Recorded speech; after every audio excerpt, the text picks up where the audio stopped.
watered down Java with Waptec because this is the first. I'm not getting a lot of comments on the channel lately. Don't know what that's all about. Anyway, here we go.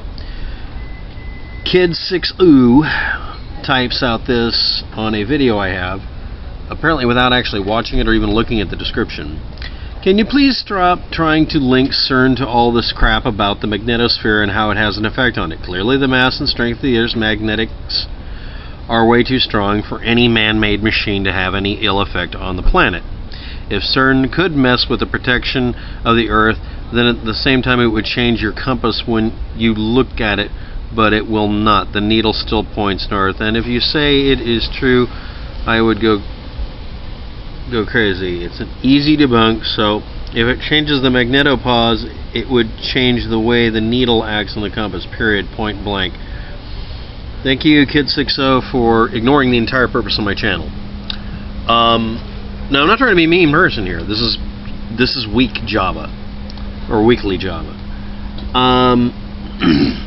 The video I posted was about how people look at simulations or computer printouts from data files and databases and networks and see a glitch and assume, a bunch of those other people, that that's some bizarre occurrence. And then they look at their computer glitch and just quietly just reboot the machine and go on. We've learned to put up with errors and screw-ups with our technical equipment, and very often with stuff we really, really need to have work. And then, you know, we only flip out selectively. We have selective memory and selective thoughts. I'm going to let this post, obviously, because, you know, it's okay. But I'm going to cover what the person said because I need something to do. Linking CERN to anything concerning the magnetic field of the Earth, portals in time, space, etc. The amount of energy that goes into the CERN, the Large Hadron Collider at CERN, to ram together two subatomic particles is fairly sizable, but it's the amount of energy used to cool it to cryogenic temperatures so superconductors can work. It's to maintain the systems and a bunch of other things. Mostly it's for running computers, actually, and the cooling systems. The amount of energy released during an impact of two neutrons, it has been compared to the total energy output of an impact of a fly or two mosquitoes hitting each other at full speed. The reason is that the object in question, a neutron, is moving so close to the speed of light that it has collected enough energy to be almost as dynamically heavy on impact as a mosquito hitting your face. You could almost feel a neutron hit you if it was accelerated at that speed. Obviously that's not really what would happen most likely, but you get the idea. And the idea, the preposterousness of 1 picojoule of energy or whatever, the real energy output of this stuff, foot-pounds of pressure, whatever you want to call it, having an effect on anything is hilarious. Then the fact that they deliberately buried the damn thing underground, and the first thing that would get taken out would be CERN. People like believing in sympathetic or projectional magic. I will the car across the street to move or something like that. These ideas are very, very attractive to people because they enjoy the idea of being able to have an influence on the world around them. That's literally what it's about. It's almost a psychosocial thing. That's really all there is to it.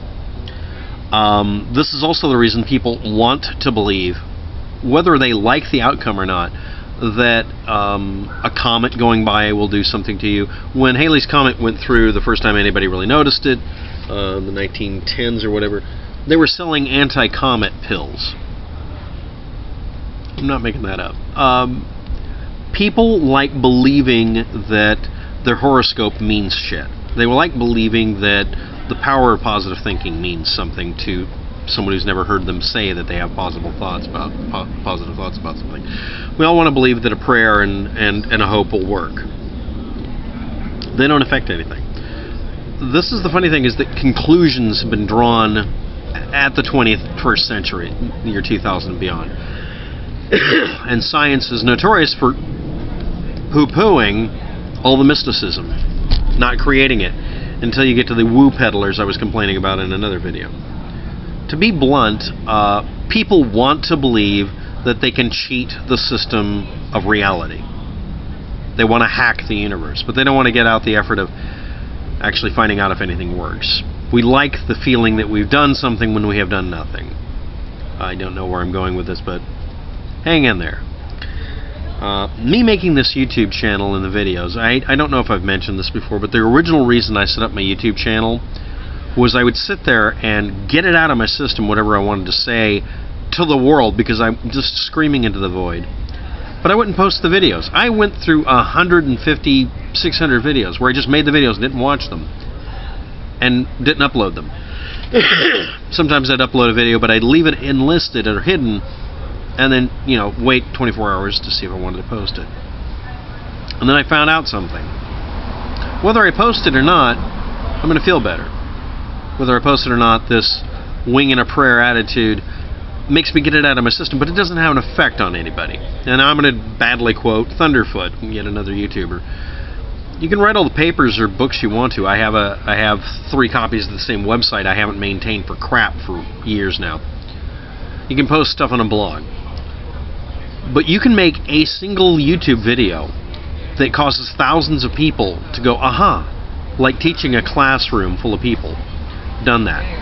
It's very empowering, and you gain a lot from it because of the fact that you've had the ability to maybe improve someone else's existence instead of one-on-one. And that's very powerful. And I got to see someone else do that. Several someone else's, because I was avidly watching YouTube and wanted to comment. But if I posted a comment, I would get crowdsourced attacked, I would get harangued, I would get a bunch of negativity back. Don't you dare post that. Not because they disagreed with me, but because they didn't want me to post it. Because they didn't want someone contradicting some sort of idea or ideal. And the most effective voice you have is when you actually open your mouth and say something. For reasons I'm not going to go into, it's better to show your face on a YouTube channel and be there in the video and actually say what you got to say, even if you're going to regret it, than to sit there and try to talk to anybody one posting at a time. I still post information to people sometimes, but it's better that they find me by accident and enjoy me. This is what YouTube's very good for, was anyway. It still is mostly. And it still astonishes me. No offense to Kid 60 here, or Kid 600. I don't know what maybe it's 00. 90% of the people who watch my YouTube videos get it. Over 90. The ones who don't act like they get it usually got it. They just didn't like it. They have to contradict it. That's also a sign that I'm having an effect and maybe improving things.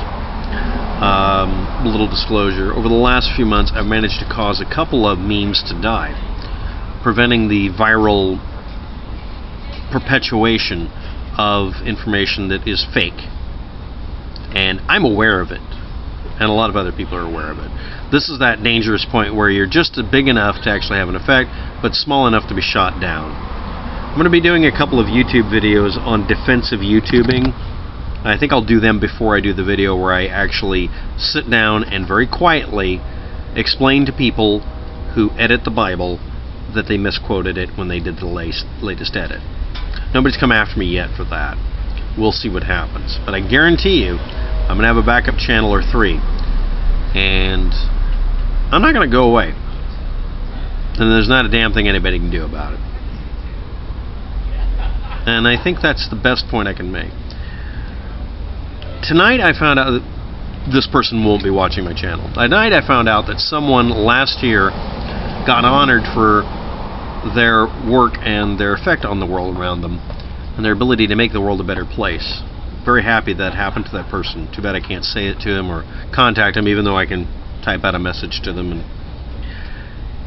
the only thing worse than never being heard is knowing you will be ignored. This person doesn't care what I have to say. But I can still yell into the void. Congratulations on you being honored. I'm very happy it happened to you. You impressed the shit out of me. And it's really sad that you don't want to hear that from me. Oh, And I might be working on a project for somebody in Texas that will involve a certain movie theme and a certain GIF. Thanks for watching, have a good day, and I wish you all luck with this.